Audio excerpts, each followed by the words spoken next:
करोति वाचालं पंगुं लंघयते गिरिं यत्कृपातमहं वन्दे परमानंद माधवम। जय श्री कृष्ण। सज्जनों, आज हमारा प्रसंग है कि मन एकाग्र कैसे। हम भजन करते, हम पूजन करते, हम पाठ करते, मंदिर जाते, कथा सुनने जाते, पर हमारा मन एकाग्र नहीं होता, मन लगता नहीं। और ये केवल भक्तों की या साधकों का ही ये प्रश्न है, भक्तों की ही समस्या है, ऐसा नहीं है। अपितु इस समस्या से पूरा संसार ही परेशान है। विद्यार्थी भी पढ़ते तो उनका भी भाई पढ़ाई में मन नहीं लग रहा, जॉब करने वाले उनका भी क्या करूं, प्रयास करता पर मन नहीं लग रहा, अपने काम में हमारा फोकस नहीं हो रहा, तो मन एकाग्र कैसे, काम में फोकस कैसे हो।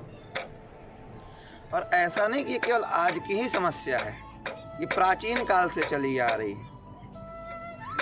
लोग इसी उलझन में रहते हैं कि हम मन को एकाग्र कैसे करें, अपने काम में कैसे मन को लगा दें समुचित रूप से।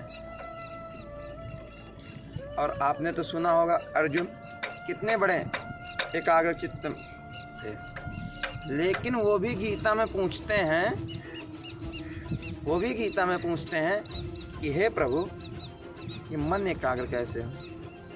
कि चंचलम ही मनः कृष्ण प्रमाथि बलवदृढ़ं तस्याहं निग्रहं मन्ये वायोरिव दुष्करम्। अर्जुन भी भगवान से गीता में यही पूछते हैं कि जो मन है ना ये बड़ा चंचल है और कैसा है, प्रमाथि बलवत दृढ़म, बड़ा अदृढ़ है, कहीं एक जगह टिकता नहीं है, कहीं भी एक जगह लगता नहीं है। और इसको निग्रह करने का, इसको रोकने का, इसको एकाग्र करने का उपाय क्या है।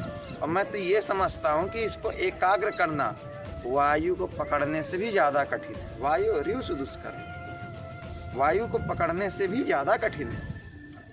तो भगवान उसी गीता में बताते हैं कि हे अर्जुन, अगर मन को एकाग्र करना है तो इसके दो साधन हैं। कौन कौन?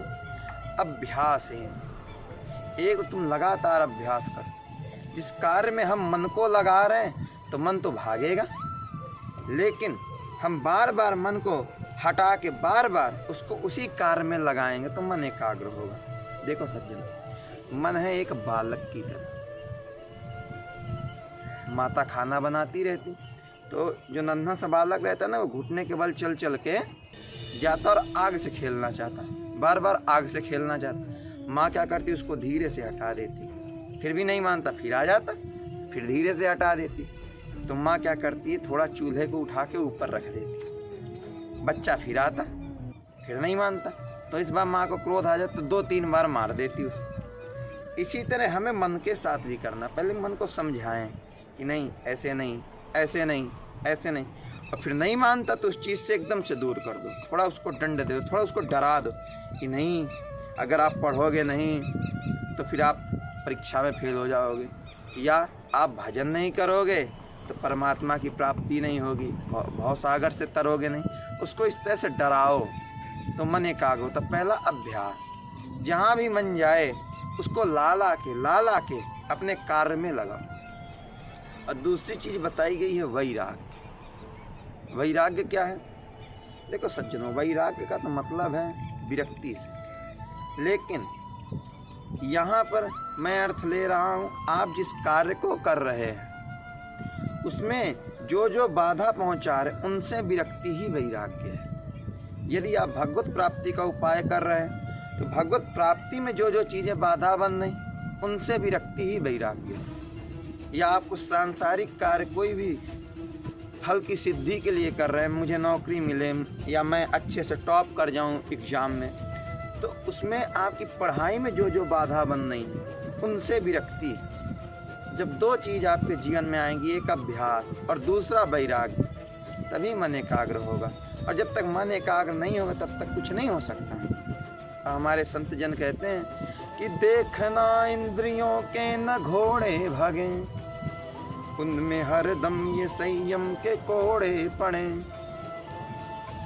जो इंद्रिय हैं ये जो देह है ना हमारा, ये एक रथ के समान, और ये इंद्रिय घोड़े, और ये जो सारथी है ये मन है।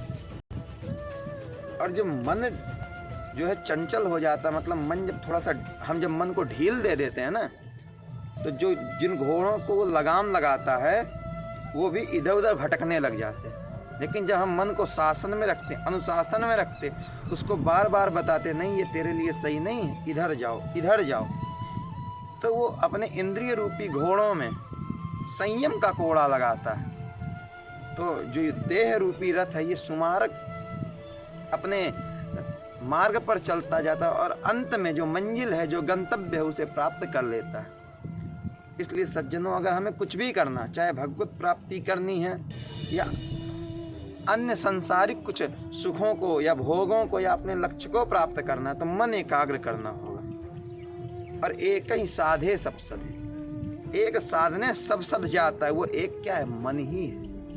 और जब हम निरंतर अभ्यास करेंगे तो करत करत अभ्यास ते जड़मति होई सुजान, रसरी आवत जातते सिल पर परत निशान। इस प्रकार सज्जनों, आपने कभी देखा होगा कुआं होता है, तो कुआं में एक पहिया होता पत्थर का, तो जब हम पानी खींचते हैं ना, तो वो रस्सी उसी पहिए से होकर गुजरती है। तो 2 बार 4 बार 10 बार 20 बार जब धीरे धीरे जब उसको महीनों खींचा जाता, तो उस पत्थर पर उस रस्सी के निशान पड़ जाते, जबकि वो रस्सी कितनी कोमल है, लेकिन लगातार उसको घिस रही, लगातार अभ्यास कर रही। तो जिस प्रकार उस पत्थर पर निशान पड़ गया, उसी प्रकार से अगर हम भी लोग सतत निरंतर अपने कार्य में लगे रहेंगे, तो जरूर हमें उस कार्य की सिद्धि होगी। अगर भक्त हैं तो उनको परमात्मा की प्राप्ति होगी, अगर कुछ सांसारिक वस्तु की इच्छा है तो उनको वो जरूर मिलेगी। इसलिए सज्जनों, मन को एकाग्र करें अपने कार्य में, और जिस कार्य की सिद्धि के लिए आए उसका सदैव विचार करें। हम कौन हैं, हम किस लिए आए हैं, हम क्या कर रहे हैं, इसका विचार करें, मन को एकाग्र करें और अपनी सिद्धि को प्राप्त करें, और सदैव भगवान का स्मरण करते रहें। कर से कर्म करऊं विधि नाना, मन राखूं जहाँ कृपा निधाना। इसी के साथ अपनी वाणी को विराम देता हूँ। जय श्री कृष्ण।